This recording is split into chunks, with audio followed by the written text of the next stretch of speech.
राधे राधे दोस्तों। मैं इलेक्ट्रोमोपैथ doctor RV. Goswami group के दोनों चिकित्सक सम्मानित चिकित्सक बंधुओं का हृदय से हार्दिक अभिनंदन करता हूं। और जो हमारे यूट्यूब चैनल पर हमारे साथी हैं, जो हमारे सब्सक्राइबर हैं, फॉलोवर हैं, उनका भी तहे दिल से जो है हार्दिक अभिनंदन करता हूं। साथियों, जो हमारे न्यू बिगिनर हैं, नए चिकित्सक हैं, अभी जिन्होंने नया नया जो है इस क्षेत्र में पदार्पण किया है, तो उन साथियों के लिए हमारे जो है दरवाजे हमेशा खुले रहते हैं। उनकी हम सहायता करने के लिए तत्पर हैं, चाहे वो किसी जो है पुस्तक सामग्री हो या फिर दवाइयाँ हो, किसी प्रकार की जो भी प्रॉब्लम होती है हम उनको सॉल्व करने का प्रयास करते हैं, ताकि वो भी इस धारा में जो है हमारे साथ जो है कदम से कदम मिला करके चल सकें। तो जो नए साथी हैं वो हमसे संपर्क कर सकते हैं किसी भी प्रकार की सहायता के लिए, चाहे वो दवाइयाँ हों या फिर बुकें वगैरह हैं, किताबें वगैरह हैं उनके लिए, या और कोई जो है किसी रोग के बारे में हमसे परामर्श करना चाहते हैं तो वो कर सकते हैं। तो साथियों, आज 31 तारीख है। आज जो है लास्ट दिन है बुक का रजिस्ट्रेशन करने के लिए। जिन साथियों ने नहीं किया है, आज वो जो है बुक के लिए अपना रजिस्ट्रेशन करवा दें। और साथियों, आज साल का हमारा आखिरी दिन है। आपको आने वाले नव वर्ष की जो है बहुत बहुत शुभकामनाएं जो है मैं अपनी ओर से प्रेषित करता हूं। आप लोगों के लिए ये नया साल जो है सुखमय और शांतिमय और आपकी सफलताओं को ऊंचाइयों तक पहुंचाने वाला साबित हो। इस मंगल कामना के साथ में साथियों, आज हम एक और नए रोग की जो है शुरुआत करते हैं। प्रैक्टिस ऑफ मेडिसिन के अंतर्गत हम विगत महीनों से जो है अनेक डिजीज़ पर चर्चा कर चुके हैं, और साथियों उनका लाभ भी हमारे चिकित्सक साथियों को जो है भरपूर मात्रा में मिल रहा है। और इसी क्रम में आज हम एक रोग को और लेकर के आए हैं जो सीजनल बीमारी है। इस मौसम में जो है ज़्यादा होता है, वो ठंड के समय में ज़्यादा होने वाला होता है। उस रोग का नाम है साइनोसाइटिस। पहले तो ये जान लीजिए साइनोसाइटिस क्या होता है। साथियों, हमारे भौहों के मध्य में जो है ये क्षेत्र जो है, यहाँ पर साइनोसाइटिस होता है, साइनस होता है।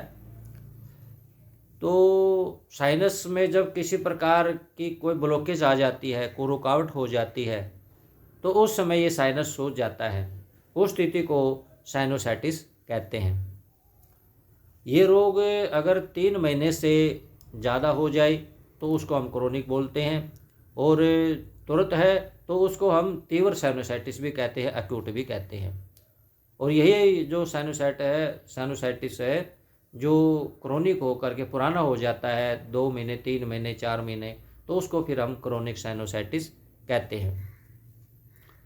इस रोग में साथियों, क्योंकि ये दोनों भौहों के मध्य में होता है, तो माथा भारी होने लगता है। नीचे गर्दन करते हैं तो आंखों के ऊपर जो है दबाव सा महसूस होता है। तो इसके कारणों पर बात करें साथियों, बैक्टीरिया, फंगल इन्फेक्शन, नाक की हड्डी टेढ़ा होना, प्रदूषण जो है इसके मुख्य कारण होते हैं। कोई भी इनमें से जो है एक कारण हो सकता है।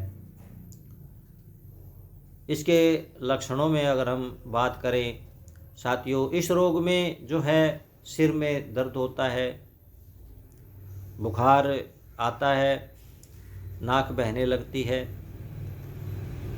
कफ जो है वो बाहर रिलीज होने लगता है, चेहरे पर सूजन हो जाती है। साइनस वाले स्थान को अगर हम थोड़ा सा दबाएंगे तो पेन होता है, सिर में दर्द होने लगता है, नाक से जो है पीला पीला जो है कफ वो निकलने लगता है, और जो है ऐसे रोगी को किसी प्रकार की कोई गंध, अच्छी बुरी या गंध उसको नहीं आती है।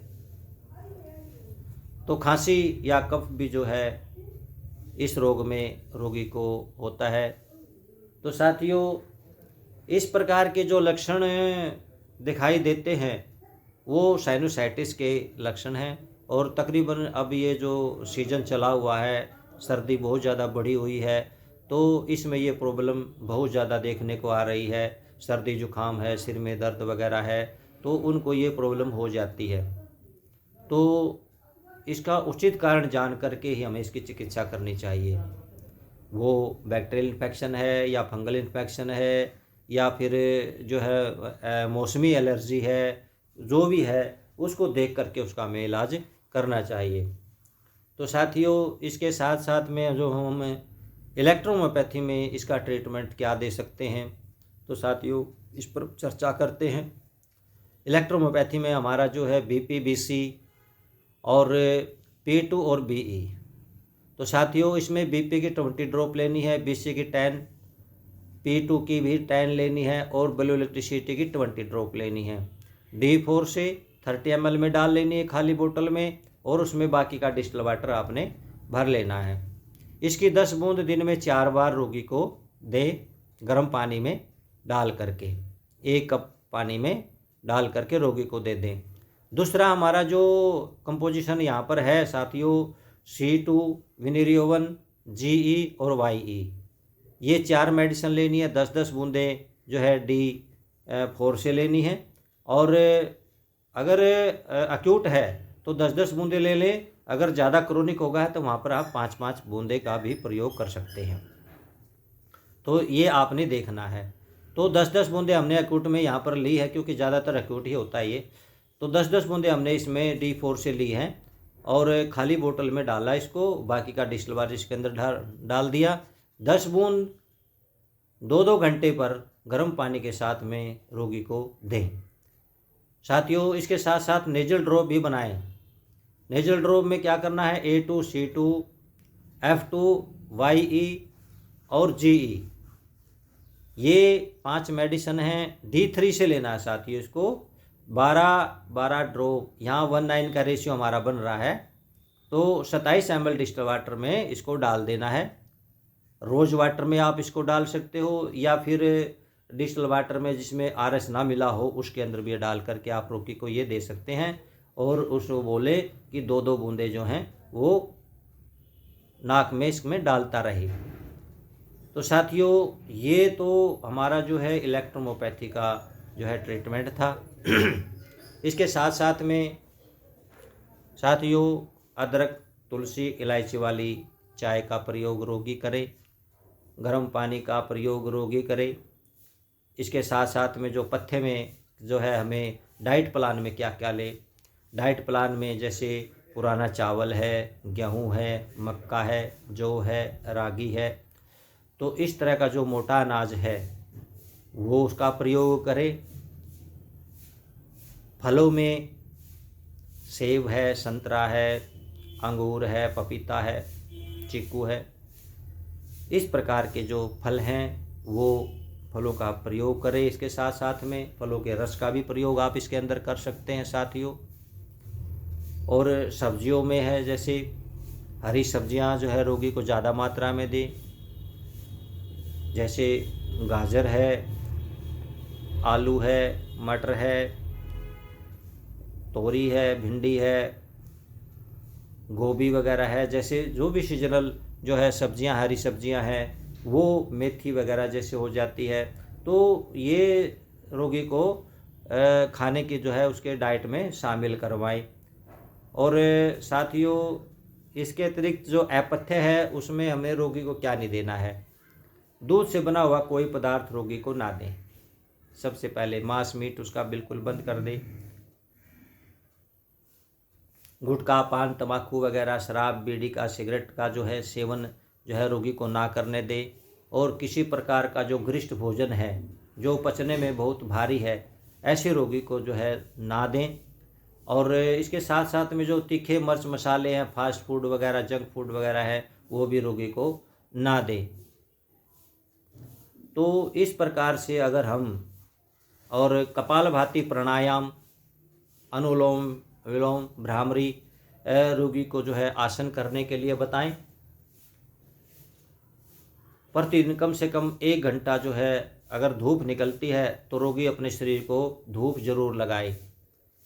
तो साथियों, इस प्रकार ये हमारा जो है साइनोसाइटिस का ट्रीटमेंट प्रोटोकॉल है और हमें जो है डाइट प्लान को भी फॉलो करना है और इसके साथ साथ में जो है सर्दी से भी बचना है। गर्म ऊनी वस्त्र कपड़े पहने, जो है नंगे पाँव ज़्यादा बाहर ना रहे। तो इन सब चीज़ों का ध्यान रखते हुए रोगी का अगर इलाज हो जाता है तो बहुत जल्दी 3 दिन के अंदर ही ठीक हो जाता है, इसमें कोई दिक्कत वाली बात नहीं है। तो साथियों, आज का हमारा ये वीडियो लेक्चर था, आपको कैसा लगा?